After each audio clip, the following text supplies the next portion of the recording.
नमस्कार बच्चों, कल के वीडियो में आप लोगों को बताया गया था अभिक्रिया की कोटि की परिभाषा के साथ साथ कोटि के अनुसार अभिक्रियाओं के प्रकार। कोटि के अनुसार अभिक्रियाओं के प्रकार में आप लोगों को बताया गया था शून्य कोटि की अभिक्रिया, प्रथम कोटि की अभिक्रिया, द्वितीय कोटि की अभिक्रिया और तृतीय कोटि की अभिक्रिया। इसके साथ साथ में शून्य कोटि की अभिक्रिया को परिभाषित किया गया था। शून्य कोटि की अभिक्रिया को परिभाषित करने के बाद शून्य कोटि की अभिक्रिया के वेग स्थिरांक का मात्रक बताया गया था और कुछ शून्य कोटि की अभिक्रियाओं के उदाहरण भी हमने आप लोगों को बता दिए थे। और हमने कल आप लोगों को ये भी बताया था कि शून्य कोटि की अभिक्रिया का समाकलित वेग समीकरण हम आप लोगों को कल बताएंगे। तो आज हम आप लोगों को बताएंगे शून्य कोटि की अभिक्रिया की समाकलित वेग समीकरण। शून्य कोटि की अभिक्रिया का समाकलित वेग समीकरण कैसे निकालते हैं। वास्तव में इस टॉपिक में आप लोगों को एक समाकलन मैथ का टॉपिक है, समाकलन और अवकलन जो कि मैथ का टॉपिक है उससे पढ़ना है। लेकिन आप लोग तनिक भी मत घबराइए, क्योंकि केमिस्ट्री एक ऐसा सब्जेक्ट है जिसमें मैथ के भी बच्चे रहते हैं और बायो के भी बच्चे रहते हैं। तो ये ज़रूरी नहीं है कि बायो के बच्चे हैं तो आपको समाकलन नहीं आएगा, तो शून्य कोटि की अभिक्रिया का वेग समाकलित समीकरण आप नहीं जान पाएंगे। समाकलित वेग समीकरण जानेंगे, लेकिन उसका समाकलन आपको यहाँ पर नहीं बताया जाएगा, सिर्फ वो अभिक्रिया बता दी जाएगी। चलिए देखते हैं शून्य कोटि की अभिक्रिया का समाकलित वेग समीकरण। मान रहे हैं कि माना एक अभिक्रिया इस प्रकार से हो रही है, ए गिव्स आउट प्रोडक्ट। इस अभिक्रिया के लिए शून्य कोटि की अभिक्रिया की दर समीकरण क्या हो जाएगा। अभिक्रिया के लिए लिखेंगे यहाँ पर हम, अभिक्रिया के लिए शून्य कोटि की अभिक्रिया का दर समीकरण क्या हो जाएगा। हम जानते हैं शून्य कोटि की अभिक्रिया का दर समीकरण के लिए अभिक्रिया की दर प्रोपोर्शनल क्या होता है। अभिक्रिया की दर प्रोपोर्शनल एक्टिव मास ऑफ ए की पावर 0। क्योंकि यह अभिक्रिया शून्य कोटि की है, इसलिए इस अभिक्रिया की दर अभिकारक की प्रारंभिक सांद्रता की कितनी घात पर, शून्य घात पर निर्भर करेगी। इसलिए अभिकारक की सांद्रता एक्टिव मास ऑफ ए की पावर कितनी हो जाएगी, शून्य हो जाएगी। इसलिए हम यहाँ पर लिख सकते हैं क्या, अभिक्रिया की दर equal to K into active mass of ए की पावर 0। एक्टिव मास ऑफ ए की पावर 0 हमने बताया, इसलिए हमेशा इसलिए कर रहे हैं क्योंकि यह अभिक्रिया किस कोटि की है, शून्य कोटि की अभिक्रिया है। क्योंकि हम जानते हैं कि यदि किसी की घात 0 हो जाती तो उसका मान 1 हो जाता है, इसलिए एक्टिव मास ऑफ ए की पावर 0 इक्वल टू 1 हो जाएगा। इसलिए अभिक्रिया की दर इक्वल टू क्या हो जाएगा, के। और हमने कल भी आप लोगों को बताया था कि अभिक्रिया की दर का मतलब क्या होता है, सांद्रता में परिवर्तन बटे समय अंतराल। अर्थात हम जानते हैं, चूँकि हम जानते हैं क्या होता है, अभिक्रिया की दर इक्वल टू क्या होता है, D active mass of A by D T. अर्थात अभिकारक ए की सांद्रता में परिवर्तन बटे समय अंतराल, समय में परिवर्तन।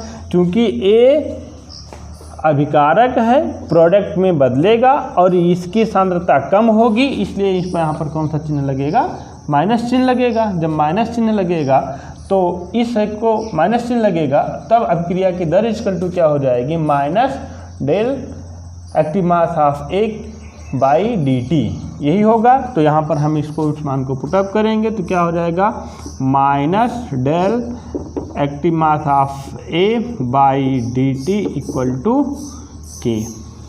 इसको पक्षांतर कर लेंगे, जब इसको पक्षांतर करेंगे क्या हो जाएगा, del active mass of A by K into D T, या इसी को हम लिख सकते हैं, क्या लिख सकते हैं, क्योंकि यहाँ पर सामने माइनस चिन्ह है तो माइनस उधर कर लेंगे, तो क्या हो जाएगा, del active mass of A equal to minus K del T D T. ये आपका एक समीकरण यहाँ पर प्राप्त हो गया। अब देखिए यही समीकरण का, अब इसी समीकरण का हमें क्या करना है, समाकलन करना है। ये एक प्रकार का अवकलन समीकरण है, तो इन अवकलन समीकरण का दोनों तरफ क्या करते हैं, हम समाकलन करते हैं। इतना नोट कर लीजिए। नोट करने के बाद अभी हम तुरंत इसके जस्ट बाद इसका हम बताते हैं कैसे करना है।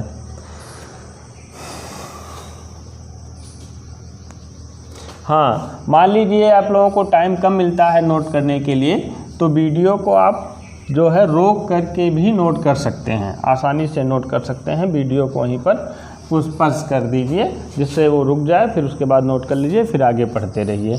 हाँ, ये जो समीकरण हमने निकाला आपका, del active mass of A by equal to minus K del active del T, ये क्या प्राप्त हुआ आपका, डी टी। ठीक है, इस लिखेंगे यहाँ पर हम क्या, यहाँ पर लिखेंगे कि इस इन अवकलन समीकरण का समाकलन करने पर,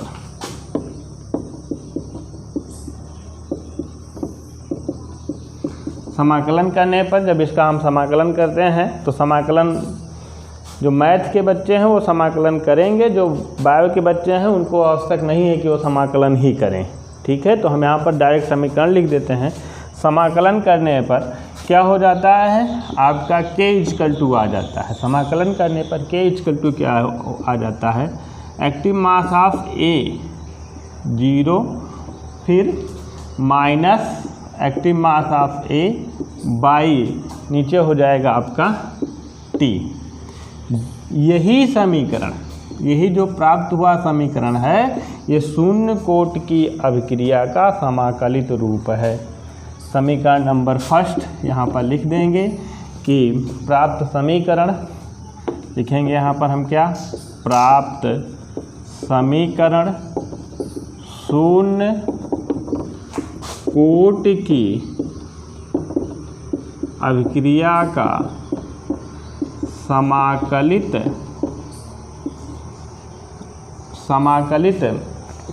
रूप है। यहाँ पर एक पॉइंट और जान लीजिए, जहाँ एक चीज़ें नहीं आ रही हैं आप लोगों के सामने, एक चीज़ें नहीं आ रही हैं। जैसे ये क्या है, एक्टिव मास ऑफ ए यहाँ पर है, ये अभिकारक ए की सांद्रता है, लेकिन डेल्टा टी समय पर सांद्रता है, जबकि एक्टिव मास ऑफ ए 0 क्या है, अभिकारक ए की प्रारंभिक सांद्रता है। लिख लेंगे कि जहाँ एक्टिव मास ऑफ ए 0, अभिकारक ए की क्या है, प्रारंभिक सांद्रता है। यही समीकरण आप लोगों को जानना था। इसके बाद आप लोगों को पढ़ना है यहाँ पर शून्य कोट की अभिक्रिया के लक्षण। शून्य कोट की अभिक्रिया के लक्षण क्या है, हम आपको इसके जस्ट तुरंत बाद बताते हैं। तो नोट कर लीजिएगा आप लोग। नोट करने के बाद फिर आगे देखिए, हम बताएंगे आप लोगों को शून्य कोट की अभिक्रिया के लक्षण, शून्य कोट की अभिक्रिया के लक्षण। चलिए हेडिंग बनाइए।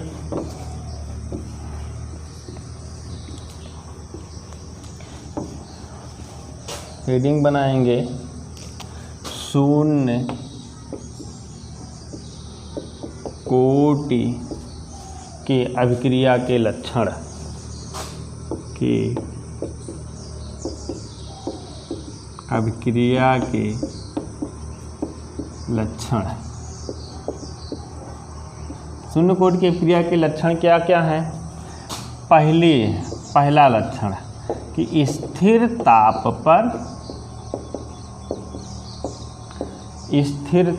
पर शून्य कोट की अभिक्रिया पूर्ण अभिकारक लुप्त होने तक, स्थिर ताप पर शून्य कोट की अभिक्रिया का पूर्ण अभिकारक लुप्त होने तक, पूर्ण अभिकारक लुप्त होने तक एक स्थिर दर से होती है, एक स्थिर दर से होती है, जो अभिकारक की सांद्रता या समय पर निर्भर नहीं करती, जो अभिकारक की सांद्रता व समय पर निर्भर नहीं करती। इसका मतलब समझिए, इसका मतलब समझिए, कह रहे हैं कि स्थिर, ये जो है पहला लक्षण क्या है कि स्थिर ताप पर शून्य कोट की अभिक्रिया का पूर्ण अभिकारक लुप्त होने तक, स्थिर ताप पर शून्य कोट की अभिक्रिया का पूर्ण अभिकारक लुप्त होने तक एक स्थिर दर से होती है, जो कि अभिकारक की सांद्रता व समय पर निर्भर नहीं करती। देखिए, मान रहे हैं कि एक अभिक्रिया इस प्रकार से हो रही है, ए गिव्स आउट प्रोडक्ट, इस प्रकार से एक अभिक्रिया हो रही है। अब ये अभिक्रिया शुरू हुई, क्योंकि ये कौन सी कोट की है, शून्य कोट की अभिक्रिया है। जब यह अभिक्रिया शुरू हुई तो अभिकारक ए का जब तक पूरा भाग प्रोडक्ट में परिवर्तित नहीं हो जाएगा, अभिकारक ए का जब तक पूरा भाग प्रोडक्ट में परिवर्तित नहीं हो जाएगा, तब तक ये है अभिक्रिया एक स्थिर दर से होती रहेगी, अर्थात इसके दर में ना तो कमी होगी और ना ही वृद्धि होगी। समझिए इस बात को कि जब तक अभिकारक का संपूर्ण भाग, पूर्ण भाग किसमें परिवर्तित ना हो जाए, प्रोडक्ट में परिवर्तित नहीं हो जाएगा, तब तक यह अभिक्रिया एक स्थिर दर से होती रहेगी और इसका मान अभिकारक की सांद्रता व समय पर निर्भर नहीं करता है। यह है शून्य कोटि की अभिक्रिया का पहला लक्षण। दूसरा लक्षण क्या है? दूसरा लक्षण क्या है? हाँ, शून्य कोटि की अभिक्रिया में पूर्ण अभिकारक एक नियत समय में उत्पाद में बदल जाता। दूसरा लक्षण क्या है? शून्य कोटि की अभिक्रिया में, शून्य कोटि की अभिक्रिया में पूर्ण अभिकारक एक निश्चित समय में, पूर्ण अभिकारक एक निश्चित समय में, या कह सकते हैं एक नियत समय में उत्पाद में परिवर्तित हो जाता है, उत्पाद में परिवर्तित हो जाता है। एक नियत समय में उत्पाद में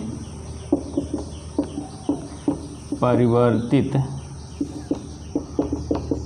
हो जाता है। इसका मतलब क्या हुआ कि मान लीजिए एक अभिक्रिया इस प्रकार से हो रही है, ए गिव्स आउट प्रोडक्ट, इस प्रकार से एक अभिक्रिया हो रही है, तो ए एक निश्चित समय में जो अभिकारक लिया गया है, ये अभिकारक एक निश्चित समय, एक नियत समय में, एक निर्धारित समय में किसमें परिवर्तित हो जाएगा? ये उत्पाद में परिवर्तित हो जाता है। किसमें परिवर्तित हो जाता है? उत्पाद में परिवर्तित हो जाता है। एक निश्चित समय, मतलब ऐसा नहीं है कि यही अभिकारक लिया गया एक समय में तो 10 मिनट का समय लिया उत्पाद बनने में, और यही अभिकारक दूसरे समय में लिया गया तो ये दूसरे टाइम में लिया गया, दूसरी बार लिया गया, यही अभिकारक दूसरी बार लिया गया तो जहाँ वो 10 मिनट ले रहा था तो अब ये 20 मिनट लेने लगेगा। ऐसा नहीं होगा। हम यदि एक निश्चित अभिकारक ले रहे हैं तो शून्य कोटि की अभिक्रिया हो रही है, तो शून्य कोटि की अभिक्रिया में एक निश्चित अभिकारक नियत समय में, एक निश्चित समय में पूरा का पूरा वो उत्पाद में परिवर्तित हो जाता है। अगला लक्षण, इसको नोट करिएगा, नियत समय में उत्पाद में परिवर्तित हो जाता है। अगला नोट करिएगा, तीसरा पॉइंट नोट करिएगा, शून्य कोटि की अभिक्रिया में पूर्ण तीसरा पॉइंट नोट करिएगा कि शून्य कोटि की अभिक्रिया के लिए अभिकारक की सांद्रता शून्य कोट की अभिक्रिया के लिए अभिकारक की सांद्रता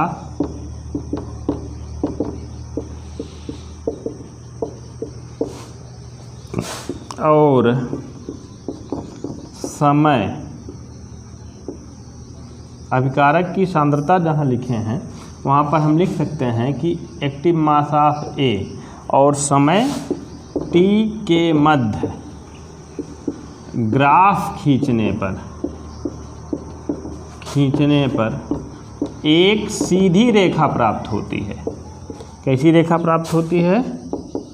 सीधी रेखा प्राप्त होती है जिसमें माइनस के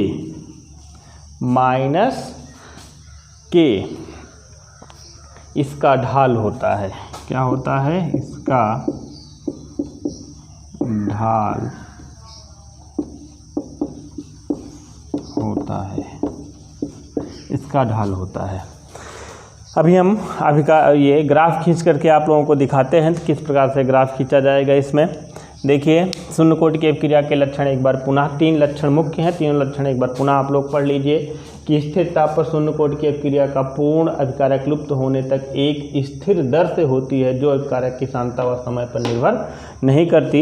इसका मतलब क्या हुआ कि यदि कोई भी अभिक्रिया शून्य कोटि की अभिक्रिया है और वो अभिक्रिया हो रही है तो जब तक उसका संपूर्ण अभिकारक उत्पाद में परिवर्तित नहीं हो जाएगा तब तक वो अभिक्रिया एक नियत दर से होगी, अर्थात उसकी दर में कभी भी ऐसा नहीं होगा कि एक बार धीमे गति से होने लगी और उसी में पुनः तीव्र गति से होने लगी, अर्थात एक नियत दर से वो अभिक्रिया संपन्न होगी। दूसरा, शून्य कोटि की अभिक्रिया में पूर्ण अभिकारक एक नियत समय में उत्पाद में परिवर्तित हो जाता है। देखिए, यदि कोई शून्य कोटि की अभिक्रिया हो रही है तो एक निश्चित समय में, कोई भी शून्य कोटि की अभिक्रिया हो रही है तो शून्य कोटि की अभिक्रिया एक निश्चित समय का संपूर्ण अभिकारक, निश्चित समय में संपूर्ण अभिकारक किसमें परिवर्तित हो जाता है? उत्पाद में परिवर्तित हो जाता है, अर्थात एक नियत समय ही होता है उत्पाद में बदलने का। और तीसरा मुख्य लक्षण इसका है कि शून्य कोटि की अभिक्रिया के लिए अभिकारक की सांद्रता एक्टिव मास ऑफ ए, अभिकारक की सांद्रता एक्टिव मास ऑफ ए और समय के मध्य ग्राफ खींचने पर एक सीधी रेखा प्राप्त होती है जिसमें माइनस के डैश इसका ढाल होता है। अब देखिए, अभिकारक की सांद्रता एक्टिव मास ऑफ ए और इसमें समय के मध्य हम ग्राफ कैसे खींचते हैं। ग्राफ देखिए कैसे बनता है, ग्राफ कैसे बनता है और के डैश उसकी ढाल प्राप्त होती है किस प्रकार से। देखिए, इसी पॉइंट का हम ग्राफ बना रहे हैं। ये रहा, ये है आपका मूल बिंदु 0, ये है आपका एक्टिव मास ऑफ ए, ये आपका t, समय t होता है। और जब इसके मध्य हम ग्राफ खींचते हैं तो इस तरीके की रेखा प्राप्त होती है, इस तरीके की रेखा प्राप्त होती है, एक सीधी रेखा प्राप्त होती है जहाँ k इक्वल टू लिखेंगे यहाँ पर हम k इक्वल टू माइनस, मतलब कि ढाल है ये, स्लोप ये होता है। ये इसी तरीके से ग्राफ आपका प्राप्त होता है। ये तो रहा आपका शून्य कोटि की अभिक्रिया का समाकलित वेग समीकरण। अब आप लोगों को पढ़ना है प्रथम कोटि की अभिक्रिया। प्रथम कोटि की अभिक्रिया किसे कहते हैं? प्रथम कोटि की अभिक्रिया का समाकलित वेग समीकरण, ये पढ़ना है। अब आप हेडिंग आप लोग बना लीजिए, हेडिंग बना लीजिए आप लोग, प्रथम कोटि की अभिक्रिया फर्स्ट ऑर्डर रिएक्शन। प्रथम कोटि की अभिक्रिया फर्स्ट ऑर्डर रिएक्शन। अब आप लोगों को पढ़ना है प्रथम कोटि की अभिक्रिया फर्स्ट ऑर्डर रिएक्शन। प्रथम कोटि की अभिक्रिया किसे कहते हैं? हमने शून्य कोटि की अभिक्रिया में आप लोगों को परिभाषा बताई थी कि वह अभिक्रिया जिसकी दर अभिकारक की सांद्रता की शून्य घात पर निर्भर करती है। वह अभिक्रिया जिसकी दर अभिकारक की सांद्रता की शून्य घात पर निर्भर करती है, उस अभिक्रिया को हम शून्य कोटि की अभिक्रिया कहते हैं। इसी प्रकार से हम आप लोगों को प्रथम कोटि की अभिक्रिया के बारे में बताएंगे, जहाँ पर शून्य कोटि की अभिक्रिया में अभिकारक की सांद्रता शून्य घात पर निर्भर कर रही थी, वहीं पर प्रथम कोटि की अभिक्रिया में अभिक्रिया की दर अभिकारक की सांद्रता के 1 घात पर निर्भर करेगी। कितने घात पर? 1 घात पर निर्भर करेगी। तो इस प्रकार की अभिक्रिया को हम प्रथम कोटि की अभिक्रिया कहेंगे। अर्थात यहाँ पर हम इसको परिभाषित कैसे करेंगे कि वह अभिक्रिया जिसकी दर अभिकारक की सांद्रता के कितनी घात पर भैया, 1 घात पर निर्भर करती है, 1 घात पर निर्भर करती है, या ये कह सकते हैं कि वह अभिक्रिया जिसकी दर अभिकारक की सांद्रता के 1 घात के समानुपाती होती है, चाहे जो कहिए, चाहे निर्भर करती है लिखिए, और चाहे यहीं पर हम अगर पूर्ण परिभाषा लिखना चाहते हैं तो 1 घात के समानुपाती होती है लिख सकते हैं, 1 घात के समानुपाती होती है तो उसे फर्स्ट ऑर्डर रिएक्शन अर्थात प्रथम कोटि की अभिक्रिया कहते हैं। प्रथम कोटि की अभिक्रिया कहते हैं। तो परिभाषा क्लियर हो गया? अभी नहीं क्लियर हुआ होगा तो अभी हम इसको एग्जाम्पल के द्वारा क्लियर कर देते हैं। एकदम स्पष्ट तरीके से आप लोग समझ में आ जाएगा कि वह अभिक्रिया जिसकी दर अभिकारक की सांद्रता के 1 घात के समानुपाती होती है या 1 घात पर निर्भर करती है तो उसे हम प्रथम कोटि की अभिक्रिया कहते हैं। तो एक हम सिंपल सी अभिक्रिया लेकर के हम दिखाते हैं कि इसकी दर 1 घात पर निर्भर कैसे करती है। मान रहे हैं कि एक अभिक्रिया इस प्रकार से हो रही है, A gives out product, और फिर इस अभिक्रिया के लिए चूँकि ये अभिक्रिया मान रहे हैं कि प्रथम कोटि की है तो प्रथम कोटि की अभिक्रिया के लिए लिखेंगे यहाँ पर हम प्रथम कोटि की अभिक्रिया के लिए, प्रथम कोटि की अभिक्रिया के लिए अभिक्रिया की दर प्रोपोर्शनल क्या हो जाएगा।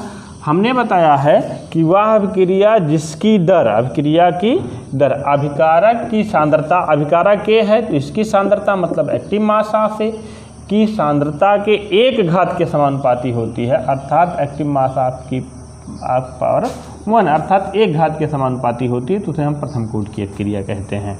यही हमने बताया।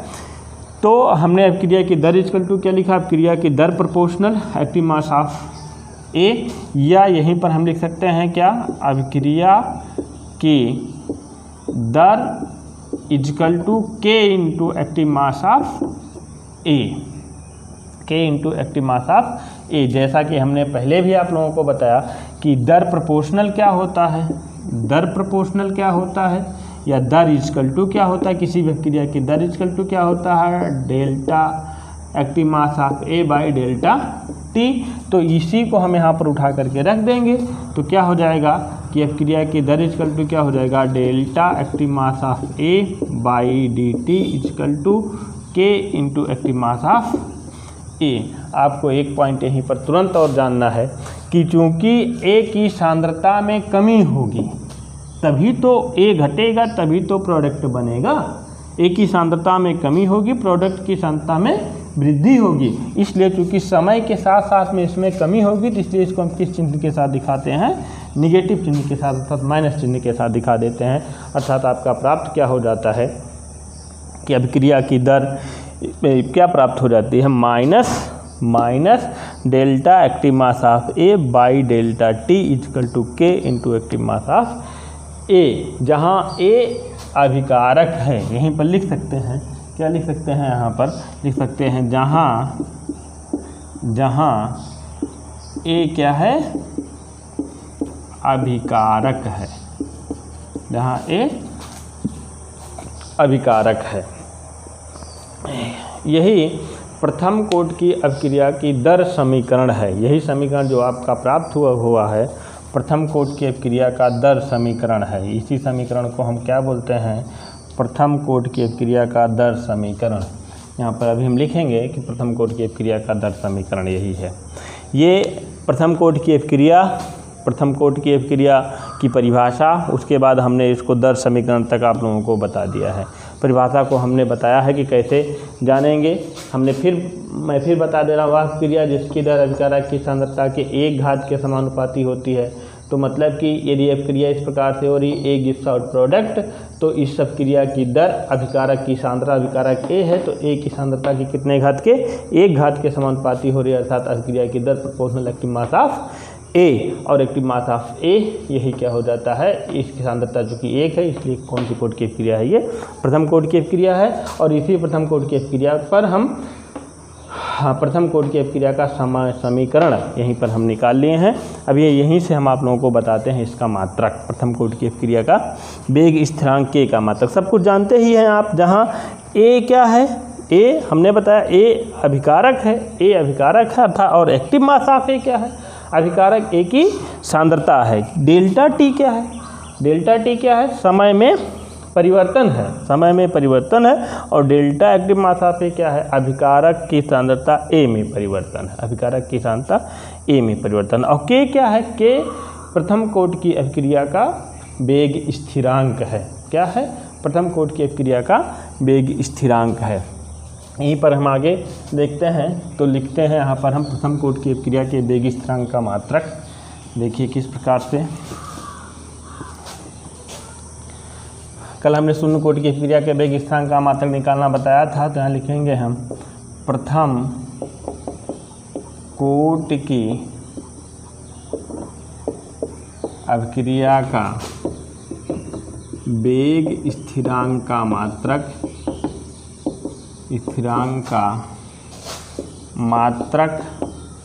वेग स्थिरांक का मात्रक समय इनवर्स होता है, समय इनवर्स होता है। यदि समय को हम सेकंड में मापेंगे, इस समय को हम सेकंड में मापेंगे तो इसका मान हो जाएगा क्या, सेकंड इनवर्स। और यदि समय को हम मिनट में मापेंगे तो इसका मान हो जाएगा क्या, मिनट इनवर्स। यदि समय को हम घंटे में मापेंगे तो इसका मान क्या हो जाएगा, घंटा इनवर्स हो जाएगा। और वेग स्थिरांक का मात्रक हमने कल निकालना बताया था, कहिए तो आज एक बार फिर बताते हैं। चलिए देखते हैं कि इसका वेग स्थिरांक का मात्रक समय इनवर्स होता कैसे है, समय इनवर्स निकलता कैसे है, या सेकंड इनवर्स कैसे निकलता है, देखते हैं। निकाल के देख लीजिए। जैसे ये है, यही समीकरण है, वेग प्रथम कोटि की क्रिया का समीकरण यही है, अर्थात delta active mass of A minus delta T equal to K into active mass of A. बहुत आसान है, के का हमें मात्रक निकालना है। तो ये चूँकि एक्टिव मास ऑफ ए है तो ए की सांद्रता है, एक्टिव मास ऑफ ए का मतलब है होता है कि ए की सांद्रता, और ए की सांद्रता का मात्रक क्या होता है, मोल प्रति लीटर, मोल प्रति लीटर। और बटे इसका समय का मात्रक मान रहे हैं सेकंड है, सेकंड इक्वल टू के, इसका मात्रक क्या होता है, क्योंकि ये भी एक्टिव मास ऑफ ए है मतलब ए की सांद्रता है, और सांद्रता का मात्रक हम जानते हैं क्या होता है, मोल प्रति लीटर। अब देखिए मोल प्रति लीटर कैंसिल हो जाएगा। कैसे कैंसिल होगा, वैसे तो इसे इसको चाहिए तो यहाँ से यहाँ डायरेक्ट हम कैंसिल कर सकते हैं, इतना जानते हैं कि इसको हमें इसे और ऐसे यहाँ से इसको कैंसिल कर सकते हैं। कैंसिल हो भी जाएगा, जब इसको हम इधर लाएंगे तो बाई में हो जाएगा, जब बाई में हो जाएगा तो मोल प्रति लीटर कैंसिल हो जाएगा।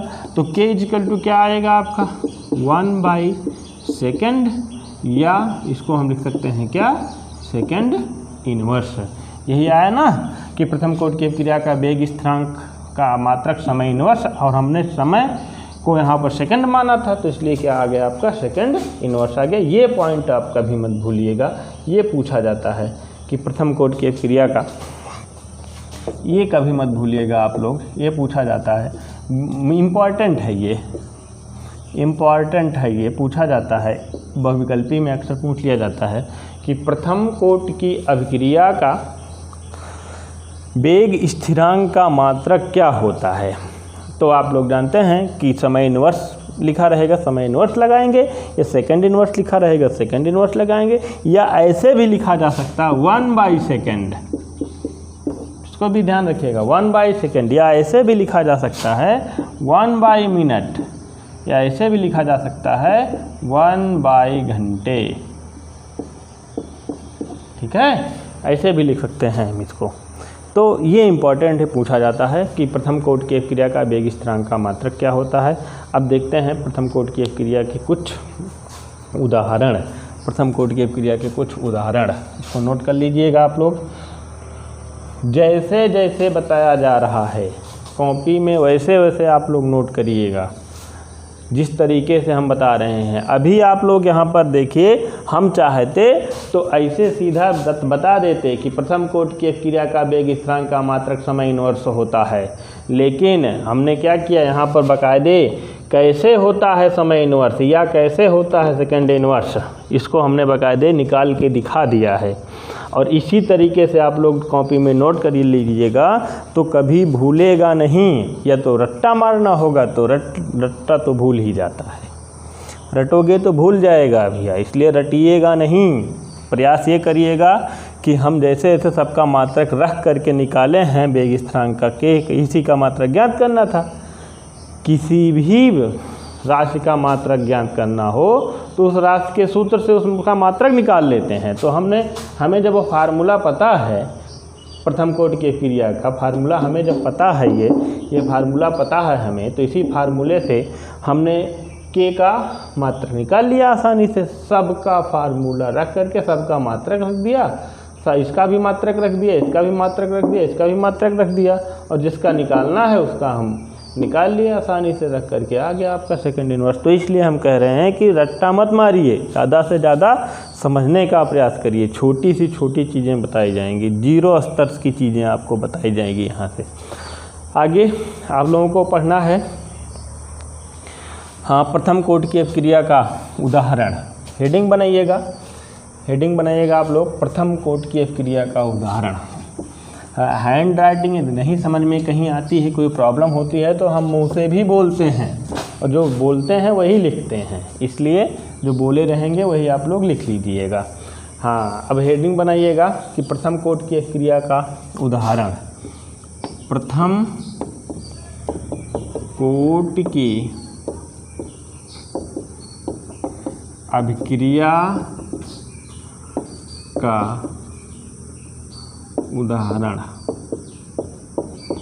प्रथम कोटि की अभिक्रिया का उदाहरण कौन सा होगा? सबसे पहला एक एग्जाम्पल, हम बहुत आसान सा एग्जाम्पल बताते हैं, हाइड्रोजन पेरोक्साइड का अपघटन। पहला हाइड्रोजन पेरोक्साइड, जो आप लोग 11th में पढ़े हैं, का अपघटन, और इसका अपघटन की अभिक्रिया भी पढ़े हैं। हाइड्रोजन पेरोक्साइड के अपघटन की अभिक्रिया, हाइड्रोजन पेरोक्साइड होता है H2O2, इस गैस को हम प्रोवाइड कर देते हैं प्लेटिनम पर, जो कि उत्प्रेरक का कार्य करता है, तो अपघटित हो जाता है यहाँ से क्या 2H2O + O2 बन जाता है। और इस अभिक्रिया के लिए यदि हम अभिक्रिया दर निकालते हैं, अभिक्रिया की दर = K × active mass of H2O2। ये प्रथम कोटि की क्रिया है। क्यों प्रथम कोटि की क्रिया है? क्योंकि प्रयोगों द्वारा यह निर्धारित किया गया है कि इस अभिक्रिया की दर, जो अभिक्रिया बताई गई है, अर्थात हाइड्रोजन पेरोक्साइड के अपघटन की प्रक्रिया जो बताई गई है, इस प्रक्रिया में अभिक्रिया की दर अभिकारक की अर्थात H2O2 की सांद्रता की 1 घात पर निर्भर करती है, इसलिए इसे क्या कहेंगे हम प्रथम कोटि की क्रिया कहेंगे। दूसरी अभिक्रिया एक और है, नाइट्रोजन पेंटाऑक्साइड का तापीय अपघटन। नाइट्रोजन पेंटाऑक्साइड का तापीय अपघटन, या एक अभिक्रिया और देख लीजिए, लिख सकते हैं आप लोग, एक लिख सकते हैं मेथिल एसीटेट का जल अपघटन। मेथिल एसीटेट का फार्मूला क्या होता है? मेथिल एसीटेट, चाहे उसी को मेथिल एसीटेट बोलिए, चाहे उसी को एसिटिक एसिड बोलिए। मेथिल एसीटेट बोलिए CH3COOH, इसी को हम मेथिल एसीटेट भी कहते हैं, इसी को एसिटिक एसिड भी कहते हैं, इसी को हम सिरका भी कहते हैं, सिरका सामान्य नाम इसका है। इसको हम जल अपघटन करा देंगे H2O अर्थात HOS के द्वारा जल अपघटन कराते हैं। तो जल अपघटन की प्रक्रिया में क्या होता है, यहाँ पर बन क्या जाता है आपका मेथिल एसिड, गलती हो गया भाई, गलती ये हो गया कि ये मेथिल एसीटेट नहीं, ये मेथिल एसीटेट का फार्मूला ये होता है CH3COOCH3। ये मेथिल एसीटेट है। ये आपका जो है एस्टिक एसिड है CH3COOH, ये एस्टिक एसिड है। CH3COOH एस्टिक एसिड होता है, जबकि CH3 मेथिल एसीटेट होता है, जबकि ये होता है CH3COOC2H5। इसको बोलते हैं हम एथिल एसीटेट बोला जाता है। ये एथिल एसीटेट होता है, जबकि ये मेथिल एसीटेट है। मेथिल एसीटेट का जल अपघटन कराते हैं, अर्थात जल के साथ इसका अपघटन होता है तो बन जाता है मेथिल अल्कोहल। देखिए CH3OH मेथिल अल्कोहल प्राप्त होता है, फिर बन जाता है CH3COOH, अर्थात क्या निकल जाएगा, मेथिल एसीटेट अब प्राप्त होता है CH3COOH। एस्टिक एसिड प्राप्त होता है, अर्थात एस्टिक एसिड प्राप्त होता है, प्लस निकल जाता है आपका यहाँ पर मेथिल अल्कोहल अर्थात CH3OH निकल जाता है आपका यहाँ से CH3OH प्राप्त हो जाता है। इस अभिक्रिया की अभिक्रिया दर क्या हो जाएगी, अभिक्रिया की दर equal to K into active mass of CH3COOCH3। चूँकि इस अभिक्रिया की दर यही मेथिल एसीटेट के अपघटन की दर अभिकारक अर्थात मेथिल एसीटेट की 1 घात पर निर्भर करती है। इसलिए कौन सी कोट की अभिक्रिया है, ये प्रथम कोट की अभिक्रिया है। इसे क्या बोलेंगे हम, प्रथम कोट की अभिक्रिया बोलते हैं। अगला एक अभिक्रिया और जान लीजिए, अमोनियम नाइट्राइट का अपघटन। अमोनियम नाइट्राइट का अपघटन जानिए, नहीं तो एक अभिक्रिया और लिख सकते हैं आप लोग, सुक्रोज का जल अपघटन।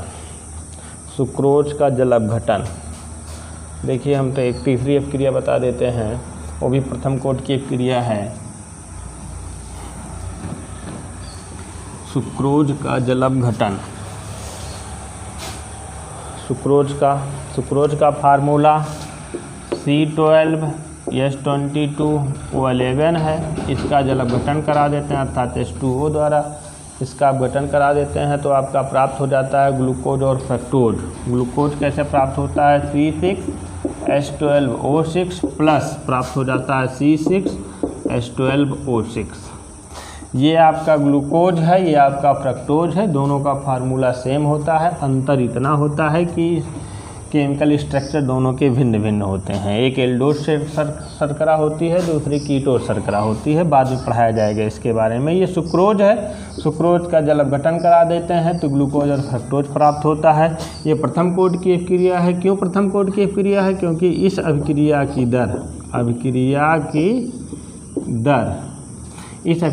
दर इक्वल टू क्या हो जाता है, एक्टिव मास ऑफ C12H22O11 अर्थात अभिकारक की सांद्रता के 1 घात के समानुपाती होता है। इसलिए ये कौन सी कोट की अभिक्रिया है, आपकी प्रथम कोट की अभिक्रिया है।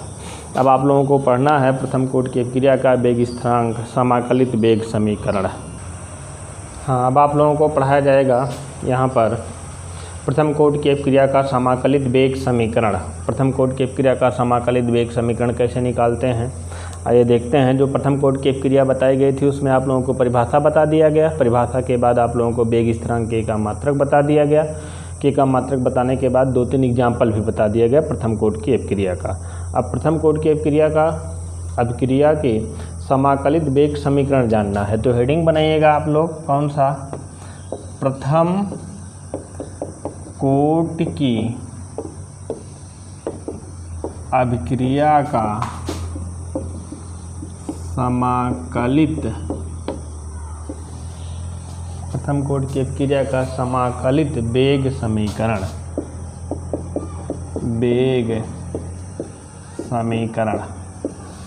प्रथम कोट की अभिक्रिया का समाकलित वेग समीकरण हेडिंग बनाइएगा। और हमने परिभाषा आप लोगों को बता भी दिया है कि वह अभिक्रिया जिसकी दर अभिकारक की सांद्रता की 1 घात पर निर्भर करती है उसे हम प्रथम कोट की अभिक्रिया कहते हैं।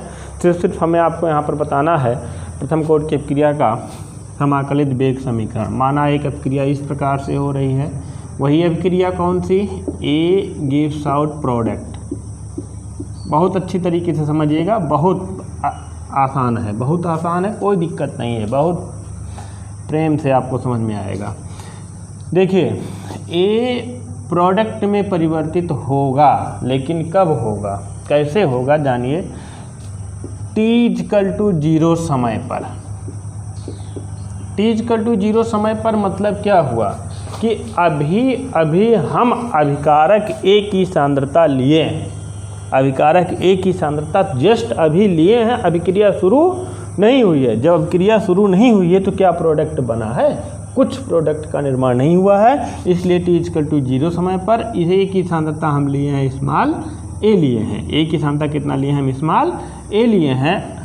अभी समय में परिवर्तन नहीं हुआ है, अर्थात अभिक्रिया शुरू नहीं हुई है, तब इसकी सांद्रता कितनी है, 0। इसकी सांद्रता कितनी है, 0। अब हम देखें कि t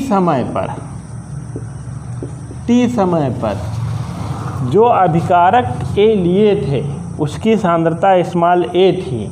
इस A में से स्मॉल x भाग उत्पाद में परिवर्तित हो गया। A में से कितना भाग, स्मॉल x भाग किस में परिवर्तित हो गया, उत्पाद में परिवर्तित हो गया। स्मॉल a में से x भाग उत्पाद में परिवर्तित हो गया। t समय बीत जाने पर अर्थात अभिक्रिया शुरू हुई हो गई। अभिक्रिया शुरू होने के बाद A में से x भाग परिवर्तित हो गया उत्पाद में, तो इसके पास बचा कितना, A - x। अर्थात हम यहाँ पर क्या देख रहे हैं, यहाँ पर ये देख रहे हैं कि जब अभिक्रिया शुरू नहीं हुई थी तब उसकी सांद्रता कितनी थी, A थी। अर्थात अभिकारक A की प्रारंभिक सांद्रता स्मॉल a है। t समय बीत जाने पर सांद्रता कितनी हो गई, A - x हो गई। t समय बीत जाने पर इसकी सांद्रता कितनी शेष बची, A - x शेष बची। और इसलिए प्रथम कोटि की अभिक्रिया के लिए हम लिखेंगे यहाँ पर प्रथम कोटि की अभिक्रिया के लिए अभिक्रिया की दर प्रोपोर्शनल क्या होता है, अभिकारक A की सांद्रता का 1 घात, या यहाँ पर लिखेंगे क्या हम, अभिक्रिया की दर = K × active mass of A, ये लिखेंगे। अब देखिए अभिक्रिया की दर क्या होती है, अभिक्रिया की दर क्या होती है, अभिक्रिया की दर हमने बताया था होती है आपका d active mass of A/dt, यही होता है अभिक्रिया की दर। तो इसको हम यहाँ पर लिख देंगे। जब इसको यहाँ पर लिख देते हैं, अर्थात यहाँ पर ना समझ में आ रहा हो तो लिख लीजिए, क्योंकि अभिक्रिया की दर = क्या होगा, d active mass of A/dt। तो यहीं पर लिख लीजिए, तो क्या हो जाएगा, d active mass of A/ क्या हो जाएगा, dt = K × active mass of A। अब देखिए इतना समझ में आ गया। अब यहाँ पर क्या मान रखना है, सबका मान रखना है। देखिए हमने बताया है कि एक्टिव मास ऑफ A क्या है, पिछली बार भी हमने बताया था एक्टिव मास ऑफ A क्या है, A की प्रारंभिक सांद्रता। यहीं पर देखिए A की प्रारंभिक सांद्रता कितनी है, A है ना, A की प्रारंभिक सांद्रता कितनी है, A है। और फिर हमने बताया था कि सांद्रता में हुआ परिवर्तन, सांद्रता में हुआ परिवर्तन कितना है, कितना सांद्रता में परिवर्तन हुआ है, A - x बचा है और x में परिवर्तन हुआ है। और A की सांद्रता कितनी बची है, A की सांद्रता कितनी बची है, A - x। Active mass of A की सांद्रता कितनी बची है, A - x। परिवर्तन कितना हुआ है, x का, अर्थात x भाग A में से प्रारंभिक सांद्रता A में से x भाग बदल गया है किसमें, प्रोडक्ट में। जब x भाग प्रोडक्ट में बदल गया है तो इसकी कितनी सांद्रता बची है, A - x शेष बची है ना। तो इसके स्थान पर हम कितना लिख देंगे, A - x लिखेंगे, और इसके स्थान पर कितना लिखेंगे हम, x लिखेंगे। अर्थात यहाँ पर क्या हो जाएगा, आपका हो जाएगा dx/dt = K × A - x।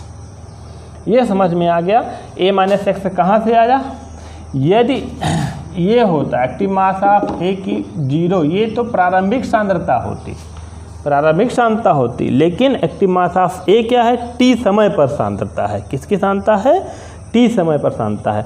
और ए में से कितना भाग प्रोडक्ट में परिवर्तित हुआ है, x भाग प्रोडक्ट में परिवर्तित हुआ है, अर्थात परिवर्तन कितना हुआ है, x परिवर्तन हुआ है। इसलिए हम डी एक्टिव मास ऑफ ए के स्थान पे क्या लिख देंगे, यहाँ पर हम dx by D T equal to K into A minus x.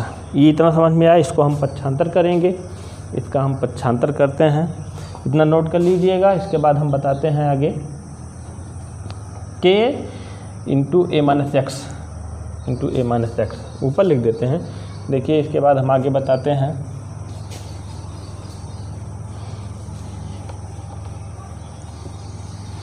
अर्थात हमारा आया क्या,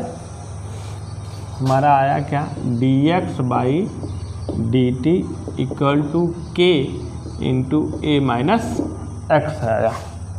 इसको हम पक्षांतर करेंगे तो क्या हो सकता है, यहाँ पर हम लिख सकते हैं dx बाई, इसको इधर ले आएंगे, a minus X equal to K D T. यही समीकरण प्राप्त हुआ है। इसको लिख लेंगे हम समीकरण नंबर फर्स्ट। तो लिखेंगे समीकरण नंबर फर्स्ट का समाकलन करने पर, लिखेंगे हम समीकरण फर्स्ट का समाकलन करने पर। हमने पहले ही बता दिया है कि समाकलन करना यदि आता है तो कर लीजिए, यदि नहीं आता है तो जैसे बायोलॉजी का कोई स्टूडेंट है, बायोलॉजी का छात्र है, तो समाकलन करने की आवश्यकता नहीं है। इस समाकलन करते हैं तो अंत में जो समीकरण प्राप्त होता है, समाकलन करने के उपरांत समीकरण जो प्राप्त होता है K equal to 2.303 by T log base 10 a by A minus X. ये आपका प्राप्त हुआ प्रथम कोटि की अभिक्रिया की समाकलित वेग समीकरण प्राप्त हुआ। इसे हम कहते हैं, यहीं पर लिख सकते हैं हम, यहीं पर लिखें उपरोक्त अभिक्रिया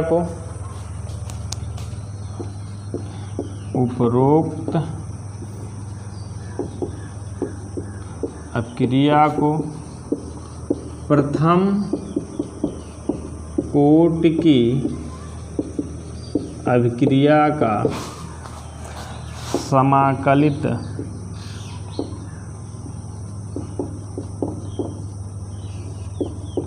समीकरण कहते हैं, जहाँ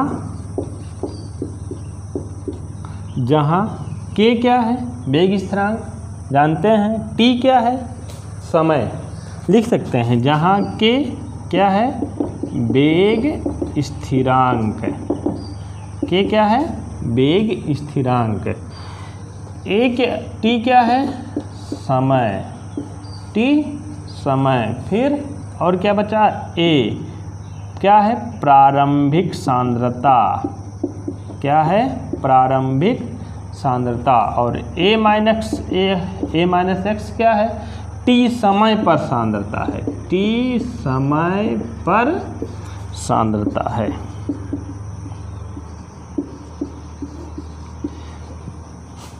यह समाकलित वेग समीकरण बहुत इंपॉर्टेंट है, इस पर आंकिक प्रश्न पूछा जाता है। बोर्ड एग्जाम में इस समीकरण पर आंकिक प्रश्न पूछे जाते हैं। आंकिक प्रश्न इस पर पूछा जाता है। आंकिक प्रश्न कैसे आता है, हम आगे आप लोगों को आंकिक प्रश्न भी इसमें बताएंगे। आज इतना ही रखते हैं। यदि आपको प्रथम कोटि की अभिक्रिया का समाकलित वेग समीकरण नहीं समझ में आया है तो इस वीडियो के नीचे कमेंट बॉक्स में आप हमें बता दीजिएगा कि आया समझ में कि नहीं समझ में आया। यदि समझ में नहीं आया है तो बताइएगा, हम आप लोगों को कल इसका पुनः रिवीजन करवा देंगे। आसानी से रिवीजन संभव है, 10 मिनट और लगेगा, 10 मिनट में आसानी से इसका रिवीजन संभव हो जाएगा, कोई बहुत बड़ी बात नहीं है। लेकिन हमारी सलाह यही है कि आप लोग पढ़ाई इस तरह से करिए कि जब भी वीडियो देखिए तब भी आप अपने सामने कॉपी और कॉपी और कलम अर्थात नोटबुक और पेन लेकर के अवश्य बैठिए, क्योंकि ये आप लोग नोट भी कर लीजिए। जो भी दिखाया जाता है, जो भी यहाँ पर बताया जाता है, मेहनत किया जाता है आप लोगों के साथ में, तो उसको भी आप लोग अच्छी तरीके से नोट्स बनाते चलिए। हम एक पॉइंट नहीं छोड़ेंगे, पॉइंट टू पॉइंट बताएंगे आपको। कोई भी ऐसा नहीं होगा जो आप लोगों से छूटेगा, सब बताया जाएगा। सारी चीज़ें एक क्रम वाइज से बताइए, कोई भी चीज़ नहीं छूटेगी। एक एक अंक प्रश्न हम बताएंगे आपको। बशर्ते इतना ध्यान रखिए कि नोट्स बुक अवश्य बनाइए। यदि आपको ये वीडियो में दिया गया जो कोई भी पॉइंट है समझ में नहीं आया है, तो आप लोग इसको जो है हमें कमेंट बॉक्स में अवश्य बताइएगा। रासायनिक बलगत की अभी 2-3 दिन लगेगा इसको समाप्त होने में, 3 दिन कम से कम लगेगा, तो जा कर के ये आसानी से समाप्त हो पाएगा। इसके बाद हम आप लोगों को कल बताएंगे प्रथम कोट की क्रिया में अर्ध आयुकाल बताने के बाद उसी में हम आप लोगों को बता देंगे ये आंकिक प्रश्न। अर्ध आयुकाल बताने के जस्ट बाद हम आप लोगों को आंकिक प्रश्न बताएंगे। धन्यवाद। जय हिंद, जय भारत।